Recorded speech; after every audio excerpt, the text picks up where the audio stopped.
دیکھو اللہ تمہیں یہاں تک اس لیے نہیں لایا تاکہ تم مایوس ہو کر ہمت ہار جاؤ۔ تمہیں کیا لگتا ہے کہ تم آج جہاں ہو وہاں بے وجہ ہو؟ تم خود یہاں تک نہیں پہنچے ہو بلکہ تمہیں یہاں تک لایا گیا ہے۔ تم نے بے شمار تکلیفیں آج اس مقام تک پہنچنے کے لیے برداشت کی ہیں۔ اتنا سفر طے کر لینے کے بعد آج جب منزل تمہارے سامنے کھڑی ہے تو تم کیوں ہار گئے ہو؟ اتنے کٹھن صبر کے بعد اب جب صلہ ملنے کا وقت ہے تو کیوں راستے میں ٹھہر گئے ہو؟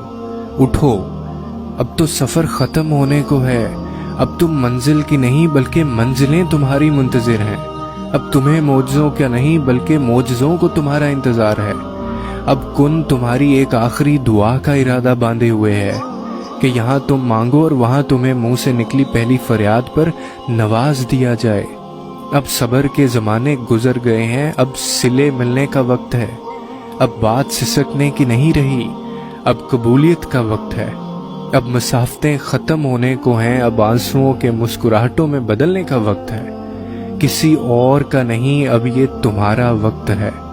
ہزاروں مایوس لوگوں میں سے اگر اس نے تمہیں دعا کی توفیق دی ہے تو پھر وہ کیسے تمہاری دعا کو رد کر سکتا ہے؟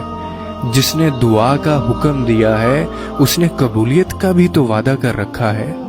تو پھر اس دل کو منا لو یقین پہ اور اس کو اپنی رضا میں راضی کر لو۔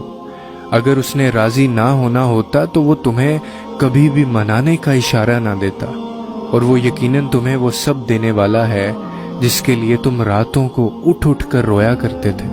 کبھی کبھار بس ایک ہی دعا سب بدلنے کے لیے کافی ہوتی ہے، خاص طور پہ تب جب کچھ بھی بدلنا دل کو ممکن نہیں لگتا۔